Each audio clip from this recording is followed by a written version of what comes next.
Hello, welcome to Prime Lenses. I'm Ian. My guest today is Martina Trepczyk. She is a Polish photographer who now lives in Portugal and has spent as much time in the water as she has on land. Her beautiful underwater films are incredible and well worth a watch. She has made a name for herself as an award-winning filmmaker and has also been noticed by brands and is a Leica SL ambassador as well. I saw Martina's work and was desperate to talk to her, and thankfully she had heard of the show, thanks to our mutual friend Miss and Harriman, and was excited to be a guest. This is a lovely conversation, and as she says herself towards the end, we get to meander and deep dive a little bit, which is the benefit of long-form audio chats. So, grab a cup of tea or go for a nice long walk and enjoy my chat with Martina.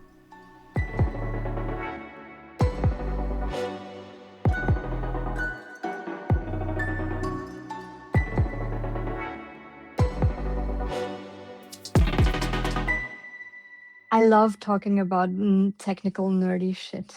Well, here you go. So we'll start with technical nerdy shit. So I've got something cool.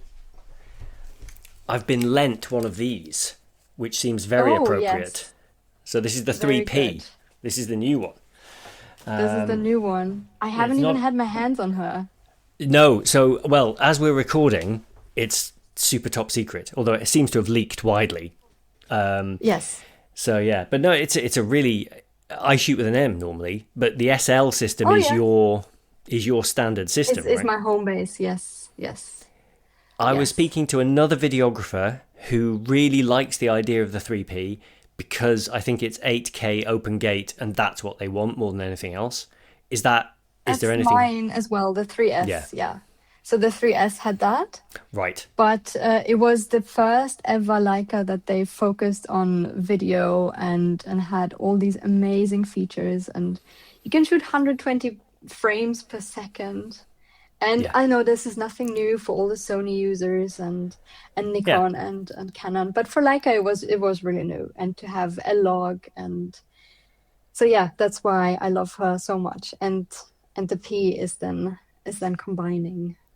Yeah. The open gate and the 8K, that hasn't been there before. Do you think you'll switch over because you use the SL system, the 3S for everything, don't you? I use it for everything, yeah. I'm not sure that I can afford it personally, but if I was given another camera, I'm not going to say no. No, exactly. I think I'm in a similar boat. Yeah. I'm very much enjoying using it. I'm glad that it's blackout free when I'm shooting stuff at high frame rate, so I can get 7 FPS was just kind of a sweet spot because I'm just photographing the kids on bicycles and wildlife in the garden and stuff. Which is great, but so I only need about sort of 7 is fine. But yeah, the blackout free is a big deal because I'm used to using an M, so I look at the world when I'm pressing the shutter and nothing goes away. And so with EVFs, I hate the blackout. That fraction of a second, I cannot. You're not used to it, yeah. No, it's really jarring. It's ridiculous because it's a tiny fraction of a second, but it feels like forever. Yeah, that sounds like a typical M user. Yes, and it's big. And let's just get that out of the way. Yeah, they're big. And for me, I would say it's genuinely tiny. For a filmmaker, it's a tiny camera. Yeah. Because if you ever had a red Komodo in your hand and you had mounted the monitor and all of that, and if you want to have ND filters and it's just become this thing, whereas now I hold this little tiny thing and it's amazing and I love it. And so many features I still think that are necessary. Like I don't need the monitor to be able to come out. Like I've never used it. It's always stuck there. Yeah. But for me, it's small. When you're in the water, a lot of your filming is in the ocean and it's people around the ocean. And I want to talk about conservation and your mission, if you like. But presumably the weight, a lot of it kind of goes away a bit when you're underwater. Because you're making it even bigger by putting it in a waterproof housing and things like that. That is true. So actually, I'm using the SL2S for underwater. Because the brilliant housing creator Seacam, which is funnily enough an Austrian brand, right? And Austria does not have access to the sea. That's why I'm traveling so much, because I just crave it. But yeah, so when I put it in the housing, it's buoyancy neutral. So it does not sink and it doesn't float. Well, if I'd let it go and there's a current, of course it will wash away, but it's perfectly balanced.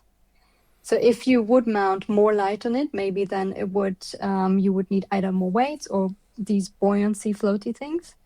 But as I am filming and it's just the housing and then it has either a dome port for my wider lenses, or if I use the 90, then I can have a flat port. Um, then it's rather small again compared to a beast. Like if you take any red underwater and you have more to handle, but if you take my Leica, then it's rather small. And That's there are amazing. lenses, of course.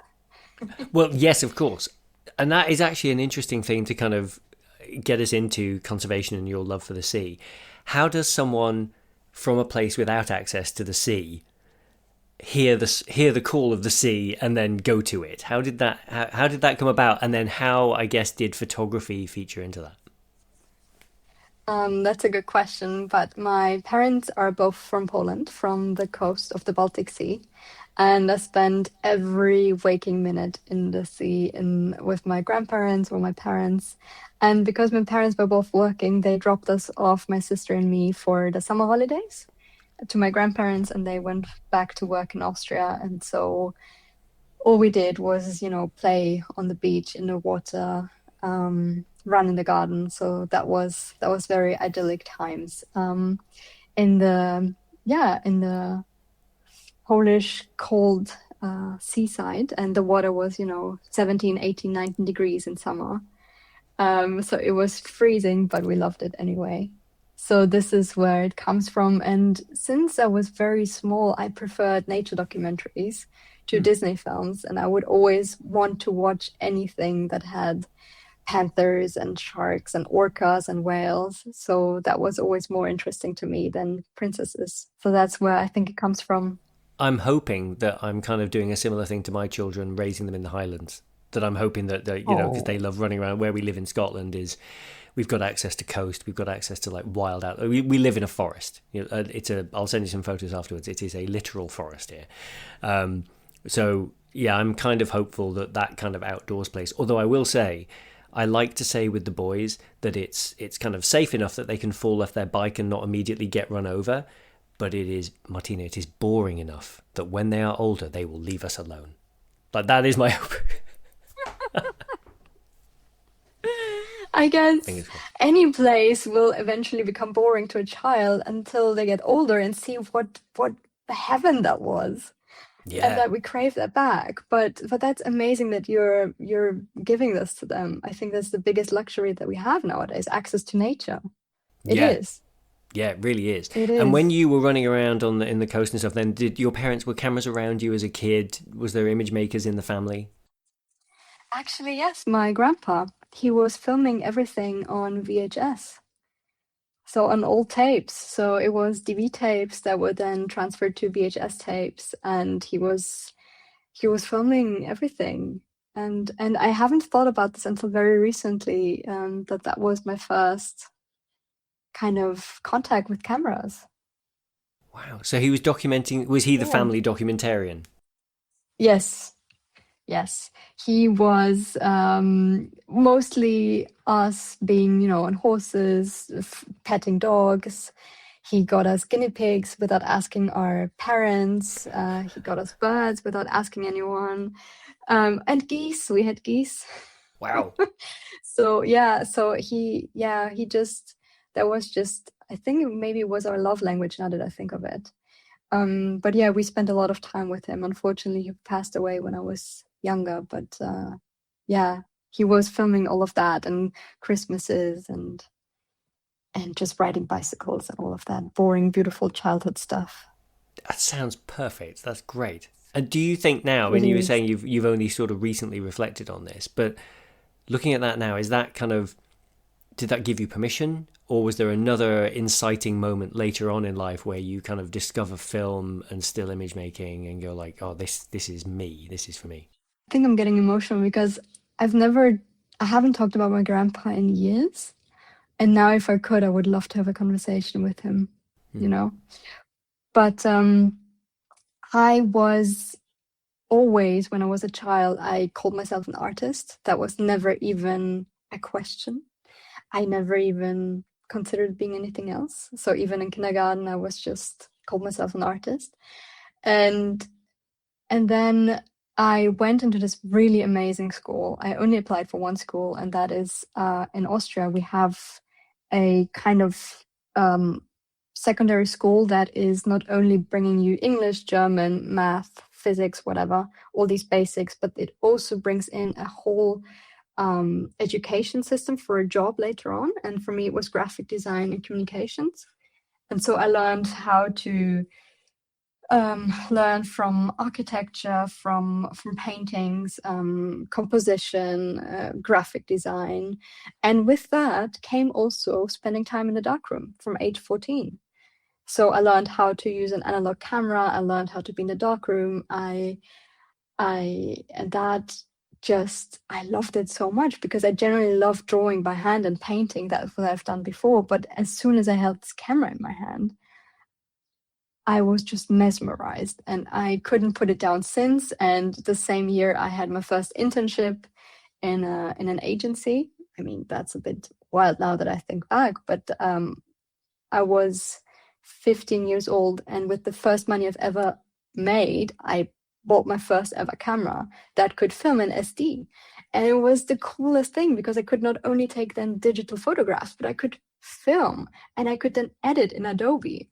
And yeah, that was it, because I felt like filmmaking would combine all the 7 arts. It would, because you can write a piece of music on your own, you can play the guitar on your own, you can take a photograph on your own, you can write a story on your own. But in filmmaking, it's really a collaborative effort and it needs all of the others. And that's what I loved so much, that it just opened worlds. So that was the inciting moment. Oh, that's amazing. When you're making these little films and stuff on SD, I'm just curious. Like, I have this image of young Martina running around and coming home and hurriedly plugging the cable into your computer and stuff like that. Do you ever go back and look at some of those old things and see some of the kind of the maker you are now in some of that early work as well? God, no. I would, I, I don't even like my current stuff. So no, I always crave to not compare myself to others, but to compare myself to how could I make this better myself to Right. where I was yesterday. So I think no, I don't want to see that. I think now enough time had passed, because now I'm 35. So if I shot my first one with 15, that's 20 years. Yeah. That is a long time. So maybe, yeah, I could look at that again. But usually when I see my own work, I'd be like, oh God, this, I could have, overexposed it better, or I could held the shot longer or something. Turn the person a bit more towards this light to have, just, I see so much that I could do better. I think as long as you're not drowning in that, that's probably Yeah. a good. You're. It sounds like you're forward oriented more than backward looking, and that's probably good on balance. It is an obstacle because I think I'm my biggest own, like, I'm standing in my own way more than anything else, because I Oh, have terabytes of footage on my hard drives that have never seen the light of day in right. terms of being published. Because I don't know, I also love filming and taking photos just for the sake of taking it. Hmm. And just the process itself, I love it so much. And I love the process of editing and the process of color grading so much that it doesn't actually need to be published anywhere for me to enjoy it. I So think that's a very good thing to say out loud on a microphone to people who are listening who love photography, because I think that's one of the. I hear it from listeners that there's the noise in the world around us quite often is telling someone who isn't a professional that they should behave like one, and that if you don't publish and if you don't do this, and I've talked about it on the show before, like going to. I love MotoGP, so going to the sports events and suddenly feeling like, right, I have to be getting coverage. Like, it's not your job. Like, you don't need a Pelly case full of kit. You need to go and enjoy the event and take some photos if you want to, but just stand down, because you're not there to get coverage. Just have fun. Exactly, exactly. I couldn't agree more. And even if you look through the viewfinder and you have that moment, and I just, it moves me sometimes so much, so that that was it. It Mm. doesn't even need to go into my editing software. Yeah. Of course, it's a different thing when you are being paid for something and you are commissioned to create something. But there was a time where I was burnt out so much that I would never pick up any of my cameras in my own time anymore. And I had to wait a bit until that came back. And now I create so much for myself, because that it just comes back to the original passion Yeah. and why we're doing this. And so that maybe circles back to our initial question: what makes you a photographer, right? Is it Mm. the moment when you pick up a camera, or when you allow yourself to call or to be called a photographer? And maybe that we need to circle back to the audacity I had as a child, when I just called myself an artist without waiting for permission. But I think that that's Yeah. good, because if you can saying admitting what you are, and being able and being comfortable with what you are, I think is also a challenge for us throughout our lives, whatever we're doing and whatever we're making. And I think that there's a funny joke. It was a TV show in the UK about some guys working in a phone shop, and there's a line in the show where a guy says, a version of, if the guy says he's a thing, then he's a thing, right? If someone says they are something, that is a really big barrier, and it's in the show as a joke, but actually, Mm. it's one of those situations where if you know yourself well enough and you go, no, look, I am one of these things. Another example would be someone like Casey Neistat, who was a filmmaker and just said he was a filmmaker at a time when he's got no money, no equipment, no job. He's just like, no, I am. And then he has a TV show and a really successful career making all sorts of crazy stuff. And now I don't think he even knows what he is. But you state your intent, don't you? You state your direction of travel, Yeah. and then you go. And it Yeah. sounds like you've done that. I did, and retrospectively, it also feels like it was inevitable. Hmm. But as I go, it feels just natural, Yeah. and just yeah. I just love it so much. But I can absolutely relate to situations where I think it's more important to call yourself that first without having the equipment at hand, because now it's easy to say as a Leica brand ambassador, and having had award-winning films under my belt, that yes, I'm a filmmaker, I'm a photographer. But actually that wasn't the case, 15 years ago. I didn't have any money. I struggled. I don't come from a wealthy family. We migrated to Austria. I had my Polish passport just as long as I had my Austrian. I I had to create all of that. And also, for everyone who is intimidated by all the gear, I bought my first housing for my camera, the one that I could afford, not the one that was best. So I got a surf housing for my Blackmagic that, in all caps and with exclamation marks on their website, had written everywhere, "Do not use for scuba, do not use for diving," because it was a surf housing and it is made for the waterline, or essentially the first couple of meters up and down. But it was the only thing I could afford, and the only thing that fit my camera. So I got that, and I took that to below 40 meters. And of course, as my way up, and in diving, you have to have certain safety stops, because you need your nitrogen levels to dissolve in your tissues.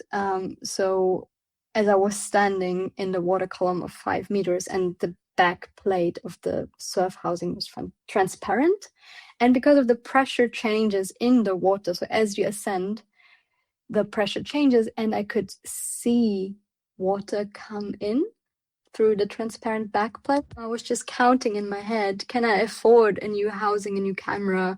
What is ruined? And how do I get this to this location? Because I was in a tropical destination. So how do I get it? So in these 3 minutes where I had to sit there and just wait, I was just calculating in my head. Luckily, my camera was sitting on a battery pack. And although like a big amount of water came in, it was only the battery pack that was destroyed, not the lens, not the camera, just you could see that the bottom of the camera is completely eroded because of the salt water. But I kept diving with the same housing for 3 years, more than 400 dives, because I wanted to spend my money on getting to these destinations, and going diving is expensive, and I knew exactly, because of that incident, where the threshold is. So by then I figured out that my not suitable for diving housing exactly held 17.5 meters. So if I'd went below that, water would come in. But if I'd stay 17 meters, it would hold. And I tell this story to everyone because now it's so easy to look at my gear now that is worth a lot of money, and it is the top of the top tier, and it's handmade and beautiful. But at that time, this is what I had, and I create award-winning films with it. And I just learned how to make the best of my situation. Which I think we have to do, right? That's how you start. Like I was joking with you Yes. earlier on about like I'm making films on YouTube and I'm just running around with an Osmo Pocket. Like, Yes. Perfect. But that's how you start, right? You work out how to do this, whether you should, whether it's the right fit for you, and then navigate towards insane gear. Exactly. Exactly. And also, it makes you more creative, because if you have to shoot with what you've got, you learn its advantages and disadvantages. And also, if someone is only used to zoom lenses and never had a prime lens in their hand, they don't know that they have to actually walk up to a subject, or swim up or dive up. It's just different. So I love that. You mentioned they're walking up, swimming up. When you're preparing for a shoot, I've been thinking about this a lot recently in terms of preparing for photo walks and what you're going to take and what you're not going to take. And I'm probably going to do a series of videos and audio things for listeners about that kind of stuff. But you're preparing for something where, the as I understand it, I'm not a diver. The weather below the surface can be just as different as the weather above, and there can be a lot happening down there. When we're thinking about composing shots, like if you regularly shoot at a location or you shoot at events or weddings, there are things that you can anticipate, but you can maybe nudge people in a certain direction. You can't have a conversation with a shark about where to be. So I'm really curious as to what that. Wouldn't that be amazing? Yes. I would love to have a conversation with a shark. I would love to ask him many questions. But yeah, absolutely. I think in nature photography in general, there is so much that you cannot anticipate, and you cannot direct nature. You can ask a person to turn towards the light or away from it, but not there. And you said correctly, like the conditions underwater can be so different than to the conditions above. And so there's a lot of different components playing into underwater. And when I tell you about my previous housing, I mean, the maker of Seacam just bursted into laughter when I told him this. But my surf housing, I could not access the lens in any way. So I had to make decisions before.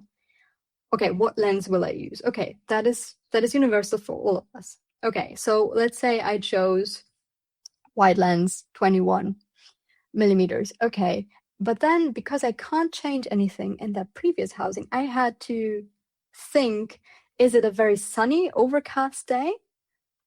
Or is it rather cloudy or rainy even? So is it darker? And then am I going to be close to the surface, meaning shallow, or will I be deep? Because if it's a very sunny day and I'm very shallow, that means that it's going to be really bright. So I need to close the aperture to 8 or 11. But if it's really rainy and dark, or in afternoon perhaps, I need to open it. But that also affects, of course, the focal range, right? So then I had to anticipate, okay, let's say the tiger sharks. Well, that's only about 7 meters deep or 10 meters deep, and they will pass me around 1 meter proximity to me, or sometimes closer. So that based on all of this, I set a focal range. But of course, anything that would be further away from me was completely out of focus. So from a 1 hour dive, I had maybe, if I was lucky, 8 to 10 minutes of usable footage, if at all. And from that, a lot was shaky, so that's out if it's too much of a crazy shake. And then sometimes there was a diver in the background, so that was out. And sometimes there were scuba bubbles in the shot, so so from that usable 8 minutes, I maybe had, 30 seconds of amazing tiger shark footage. So that distilled a lot. But now with my amazing housing from Seacam, they had made custom rings for my Leica R lenses. Oh. So underwater, I can change focus and aperture. And that changed completely the game for me. I think what's really lovely about this is that we talk a lot about constraints being important in creativity, but I think also it's what makes you've trained with one arm behind your back effectively. Have you seen the film The Princess Bride, actually? No. Oh, The Princess Bride. The Princess Bride is one of the greatest films ever made. It's a kids' movie about a little boy who is sick, played by Fred Savage, and his granddad is Columbo, and he comes in and reads him a story about a guy who's a pirate and the girl he loves, and it's on the face of it, it's a fairy tale, but actually it's a really great story. But there is a bit where two characters are sword fighting, and they're kind of fairly well matched, and they're doing the thing, and then one of the characters says, "There is something you should know about me," and he says, "What's that?" He's like, "I'm not left-handed," and then suddenly he switches to his right, and suddenly he's great. It sounds like you have trained underwater, and then suddenly someone hands you the tools, and suddenly you don't have to use your left hand anymore. Suddenly you're like, oh, this is amazing. Presumably that just changed everything, but at the same time, because you've got the skills already, I would guess that you're actually changing things less, and it's made you you're more prepared than you might be if you just started with the right tool right from the beginning. Well, I'm very flattered that you see it that way. I was actually laughed at a lot, on boats. A lot, a lot. I mean, different people on boats, they came up with their big fancy equipment and they couldn't believe what I was bringing. But I agree with you because I knew my gear so inside and out that it was kind of like driving. In the beginning, you're so hyper aware of your stick shift and where you have to look and the mirrors and all of that. But essentially, as you go on, you just drive and you enjoy the scenery and you look at what is on the street. So essentially, I could just focus on the tiger sharks or on the coral reef and not even think about what my hands were doing. And now with the leveled up gear, it was just it blew my mind. I didn't want to get out of the water.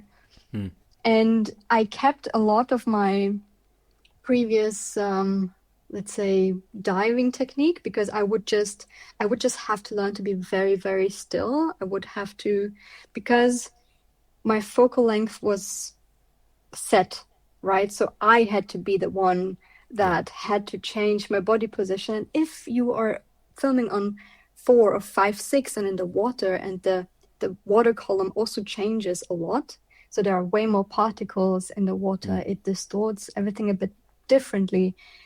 So I had to learn how to, just by breathing, going forward or backward, and to keeping that focus, and then when there are currents and whatnot.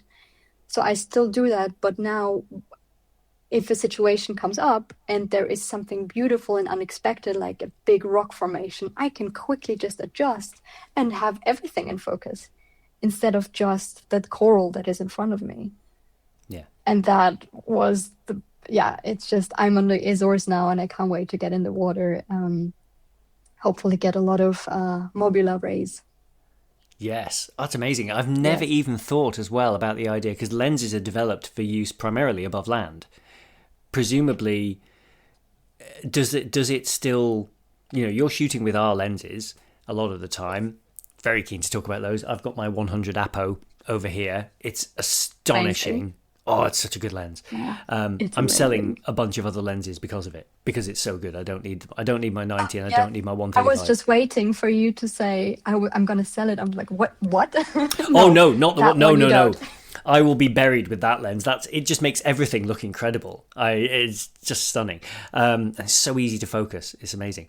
But are there underwater lenses? Do people develop that maybe take account of the kinds of light refraction and things like that, or are the challenges basically the same? No, absolutely. There are actually. It's called WRACP, which I can now not explain to you what it means, but it's essentially a wet lens Right. that you take underwater that does not need to go into a lens port, so Ah, that glass can actually touch water.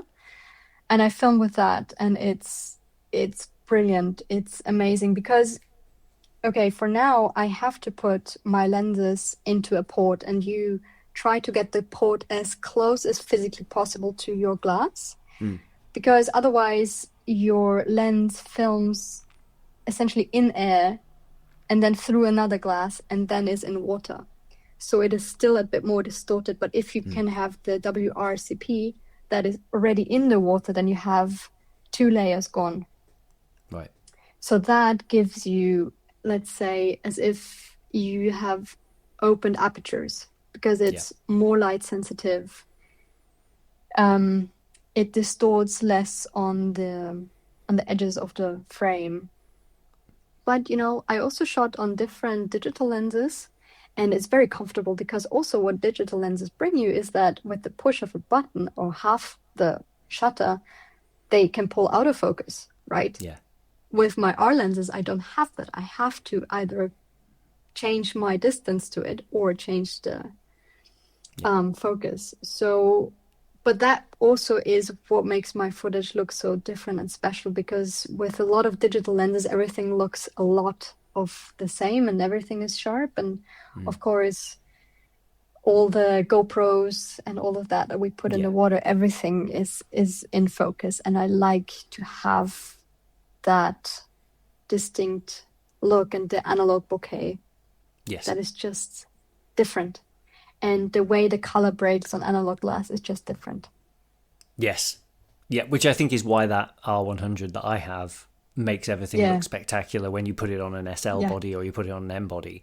It just there's a definite different look, and I think you've said about the camera being a kind of facilitator of reality, and it's helping you to distill what you want to see. And actually, with Mm. manual focus or autofocus, Alan Schaller, who's friend of the show and previous guest, talks about preferring manual focus because it's his intention that is driving the creative act. And I wonder whether, yes, autofocus is convenient, but do you feel similarly? Is that why you're leaning towards manual glass?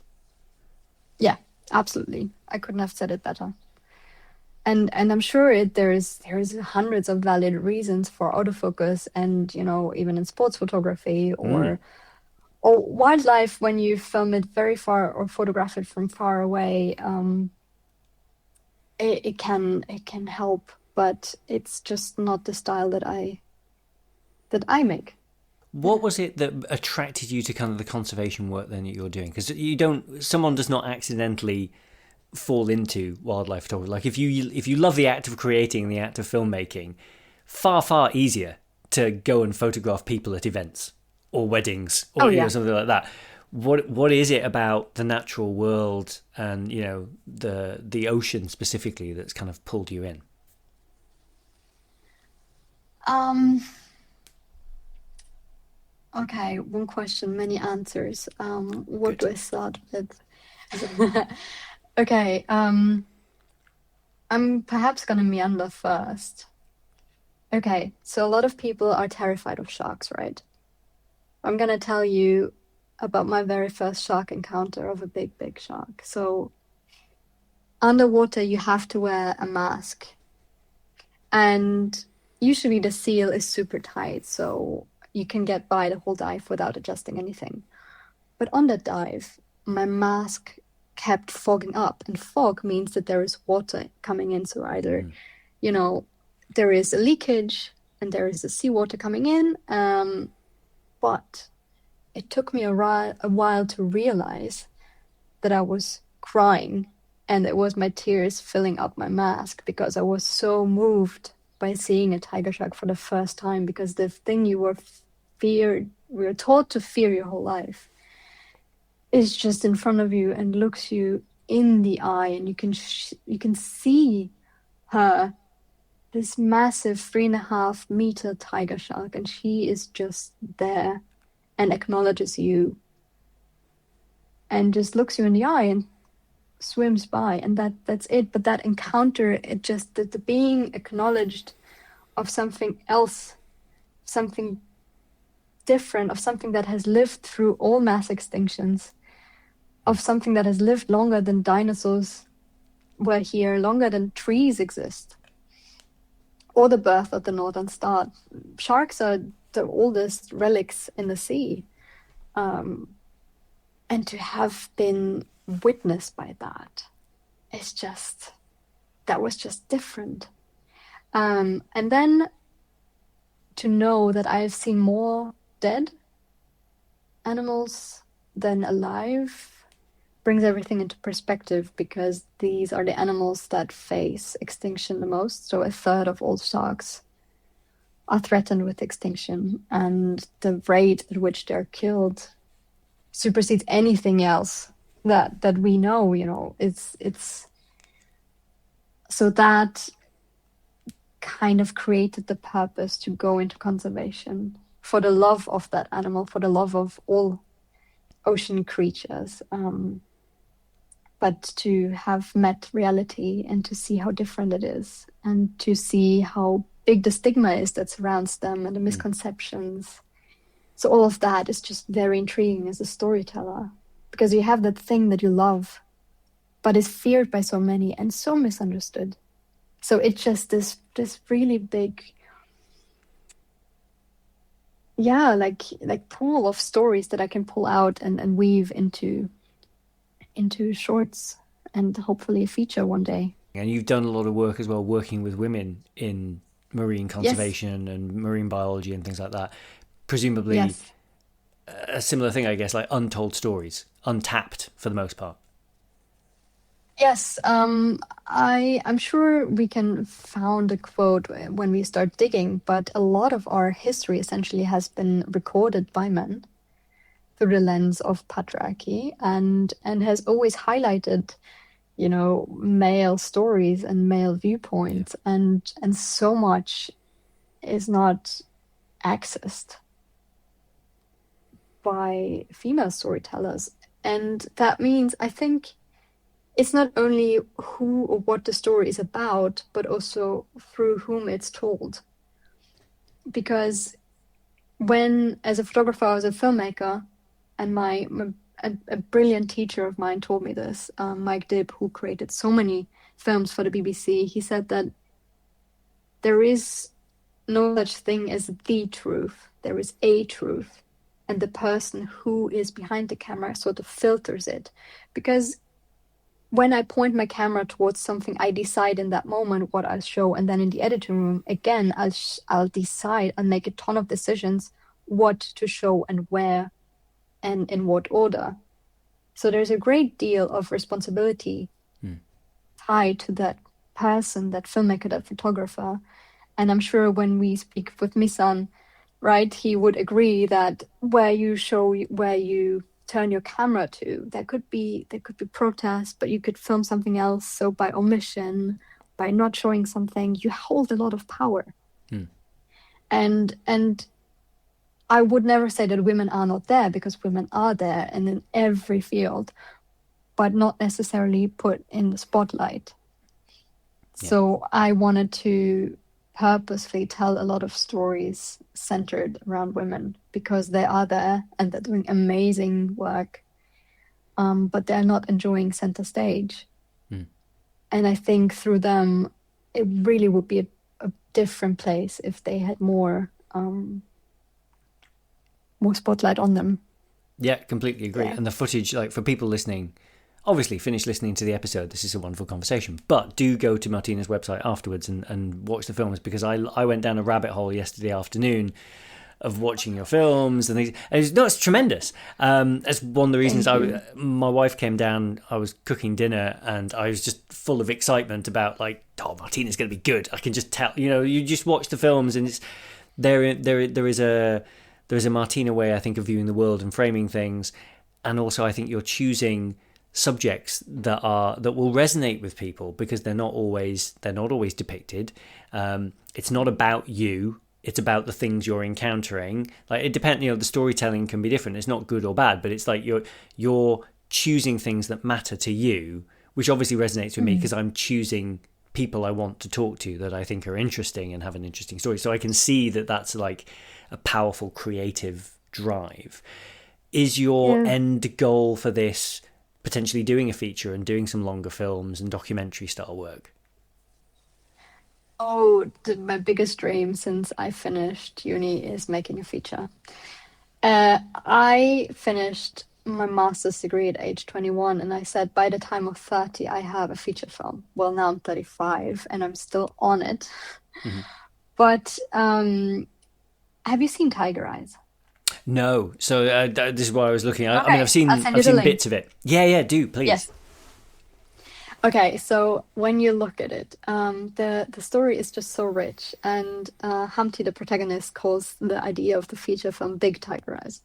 So Big Tiger Eyes has been in the making for some time now. So I've went back and forth to the Maldives on my own time, money, resources to accompany her in very, very important milestones. Because I dream of a feature film, I have found the perfect producer for it.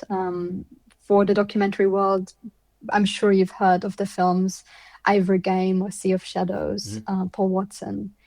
So it's Wolfgang Knöpfler, and he really, really believes in the film, as do I.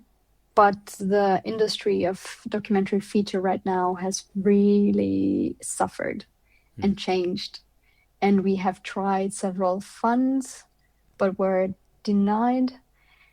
So the idea has not died. My dream has not died, but it's just right now not the right time. And I'm sure it will come because the story represents so much more than just tiger sharks. And Humpty, for everyone who's listening, she is a hijab wearing female dive instructor and shark guide. And she is just this marvelous persona that ignites everyone when she comes into a room. She's just this bold, outspoken person. And with Tiger Eyes, before its release, we had so much movement or so much, I don't know how to say it, buzz around that film that NGOs jumped on that helped teach women off her island, from learning how to swim to learning how to scuba to becoming dive instructors. So all of that happened because we made so much buzz with the film. And I love that more than the response of the film itself, because it really changed momentum, it changed lives, it changed how women look at Muslim women in the ocean sphere, because it's still very heavily male dominated. Especially people from the global north. Yeah. It's just still not very accessible to women from the global south because it comes with being very expensive. And a lot of research, parachute science is coming. So it's people from the global north going somewhere very remote and exciting and then doing their research and then abandoning the place. So all of this is tied in to their story.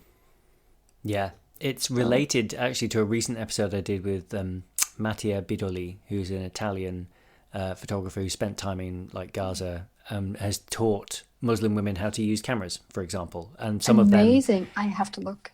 Oh yeah, some of them had to pretend that they were going to English classes because they didn't want their parents to find out that they wanted to learn to use a camera, and they were worried about what would happen, because his thing is always very much, he arrives, he's sent in by an NGO, and then there's actually plenty of photographers there, but somehow the photography of a European white male photographer is somehow it jumps the queue in some ways, and he's as frustrated by that as someone producing that work as the people whose work doesn't get seen. And photographers in the region will say to him, no, you have to make these photos, because if we do it, it won't necessarily get seen. And so that problem has existed for a long time, but we need to kind of have a wider array of voices producing work and represent, because the way you see, just to go right back to what you were saying a moment ago, what you choose to put in the frame and not in the frame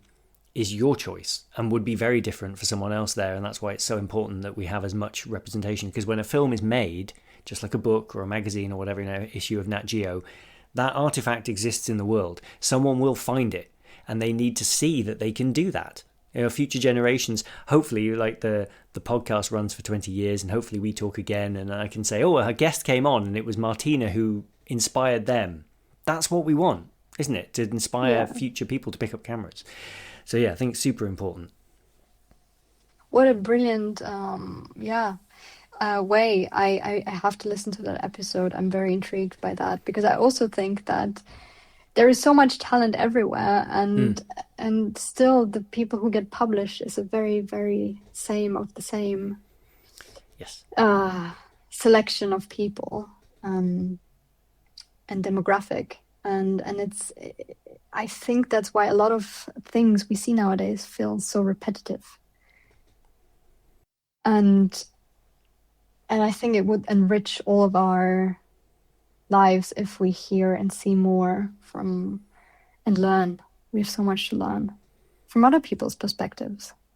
Well, if I may use perspectives as a way to shamelessly for a minute to talk about some lenses, because I don't want to abandon your choice of equipment, the choice of your perspective. You mentioned when we were talking and preparing for this that you've got your kind of 21, 35, 90 is your kind of spread.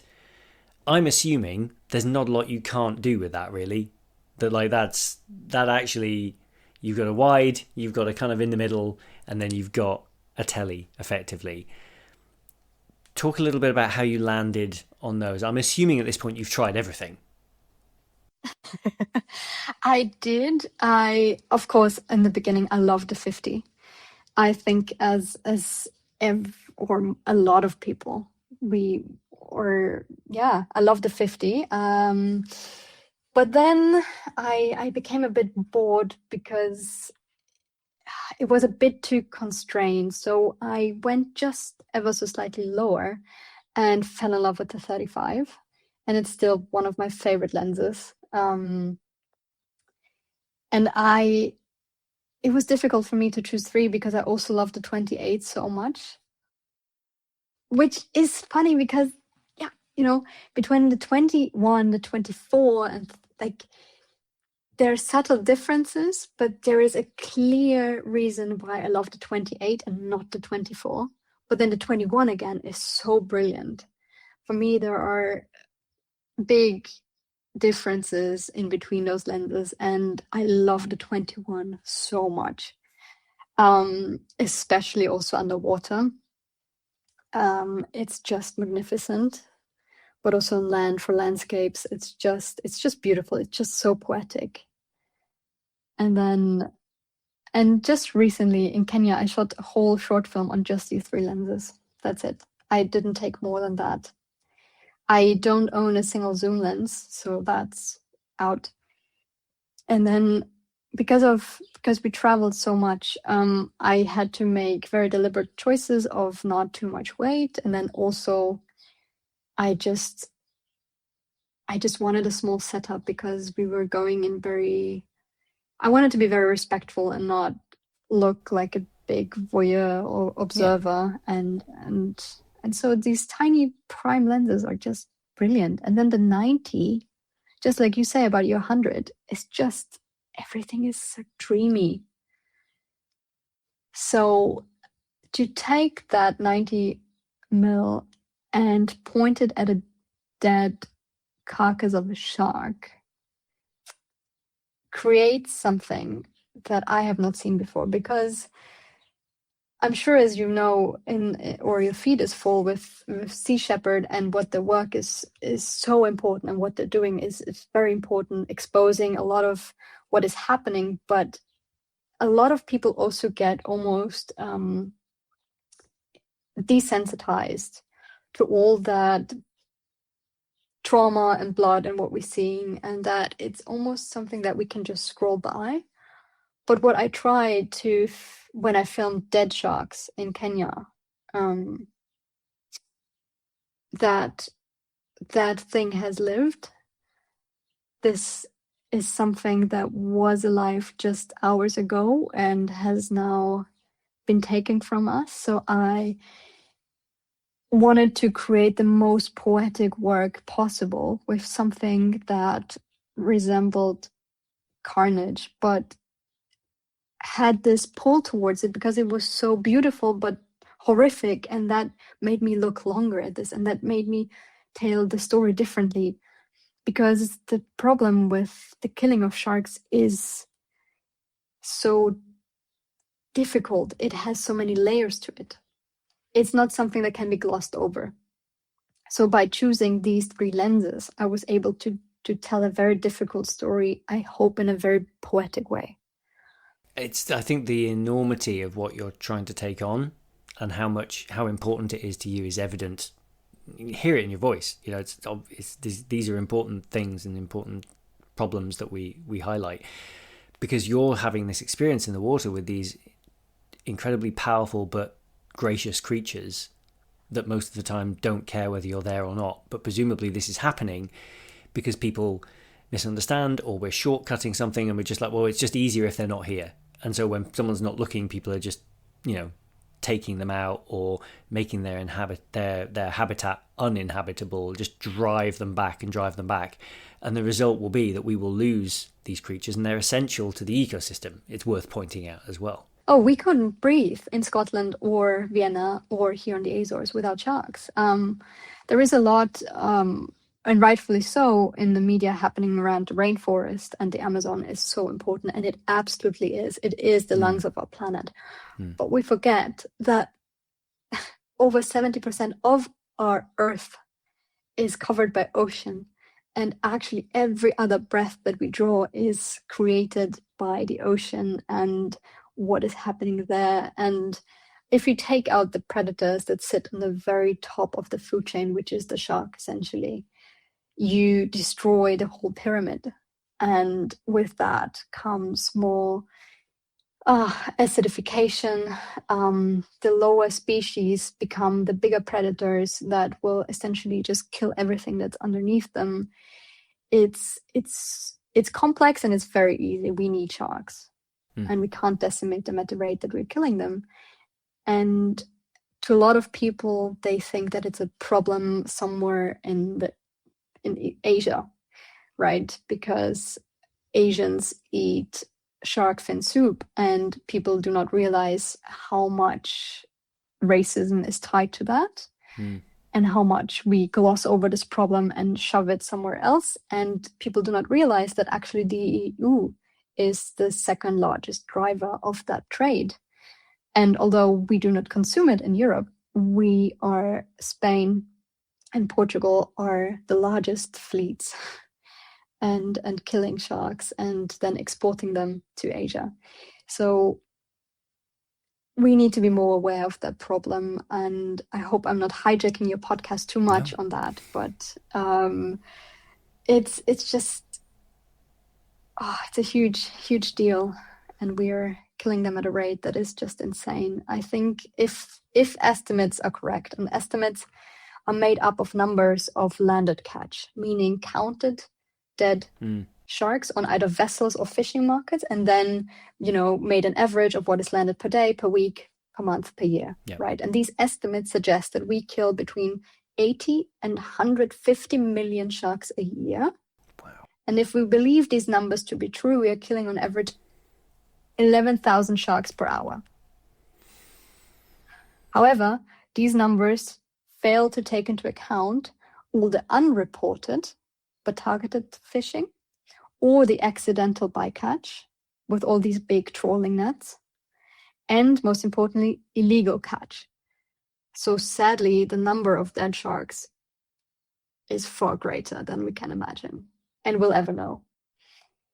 And so in Kenya recently, I was standing knee deep in blood of sharks that have been killed, and they will be sold for the liver and fins. And these incredible fishermen were the kindest people you can imagine, and they were so kind to let me film that because they trusted that I will use this footage to some good and not villainize or demonize them. And there is a lot of tropes circling the shark fisherman or fisherman itself. It's demonized. But it's not these people who are responsible for what we're doing. It's the big demand that is driving that. So yeah, it's something that stays with me, or is with me for several years, and I'm creating several projects around this topic because it's so delicate to talk about, because you don't want to point fingers. No, and it's complicated sort of socially and economically, because these are people who need to make a living, so they need to, they fish the things that they can sell, and if there is demand, as you say, and we need to, I think, as people, better understand the impact of our choices and the impact that has further down the line, and what is sustainable and what is not sustainable. I think we need to get back to a world where sometimes parts of the year we don't eat certain things, or we don't, like that, because we've gotten very used to, I can buy blueberries all year round. That's pretty fucked, actually. Absolutely. We probably shouldn't be able to do stuff like that. And so it's understanding where our food comes from, understanding the impact of those choices, understanding what we should and can eat, and not to put all of the burden on the consumer, because that doesn't fix anything either. But for us to collectively, I think, take a bit more responsibility and be a bit more thoughtful about where our food comes from, and Yeah, absolutely. I think I shouldn't be sitting on the consumer's shoulders either. There should be a more responsible way for the companies that create these products. And a lot of them are very good at hiding and lying and mislabeling things. So shark meat has so many different synonyms that we are not aware that we are feeding our dog shark meat, or that it is in vaccinations, and that it is in a lot of facial creams, in sun creams. So squalene is a product derived from shark liver, and shark oil, and it is hidden in a lot of our products. So that is terrifying and sad. And so when you want to buy cosmetics that are labeled vegan, it's not only important because they're not tested on sad rabbits and monkeys and dogs, but it also means that there's no shark in it. So if this is the easiest takeaway you can take from my long speech of shock, then perhaps this is something that is in your hands to. Yeah. And I'm talking about big companies that we are all aware of, and that hair dyeing products and all of that, they have squalene in it. It's getting increasingly hard to avoid things. Like you can't make the choices as easily, because, as you say, like you think you're buying from one company that's small, well, it turns out they got bought by the big company. And actually, exactly. That it's the same with technology. It's the same with everything. Like I'm frustrated constantly recently by choices made by big tech companies. It's like, but I still have to use a computer to get this done. Like I still have an iPhone. Like I still, I don't. Yeah. I have to divorce certain choices from each other, and we're compromising ourselves all the time in a very frustrating way. It's very hard to make things cleanly and ethically in 2026, but we have to do the best we can, I think. I think what I always say with my partner is choose your battles. And just like you say, I have had, I don't even want to know how much money Apple made with me, if I had my first laptop 20 years ago. Yeah. And then one iPhone fell into the sea and stopped working, and then it piles up, right? And the mining that goes into that. But I am devoting my time and resources into that battle, and I know that other people are taking their time and resources to battle this, and hopefully making other parts more equitable or more sustainable. So yeah, I think when we follow our passion and calling, something amazing comes out of it. And I hope that other people are inspired by this and have never heard about this maybe before and are looking into this.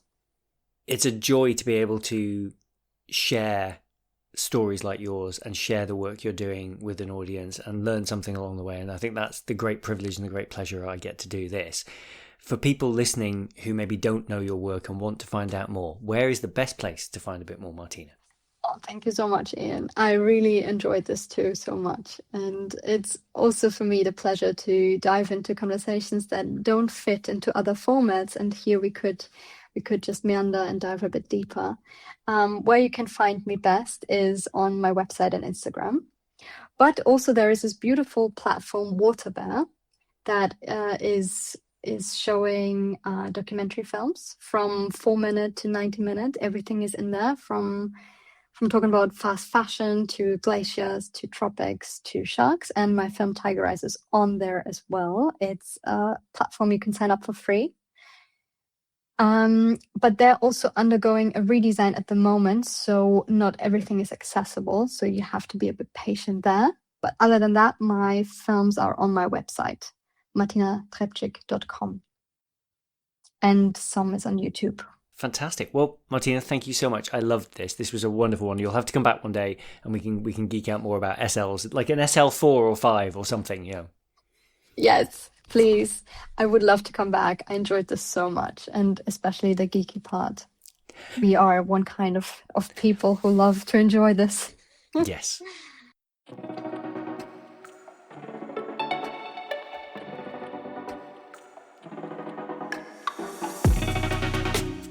A really big thank you to Martina for that. I really enjoyed it. Please do go and watch Tiger Eyes, and let's cross fingers and toes and everything that she gets to work on her larger scale film fairly soon.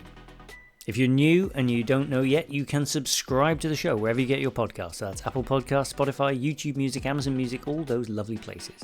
Please do follow along, give us 5 stars, and hit me up in DMs. It's lovely to hear from listeners to the show. It is absolutely the best bit of doing this.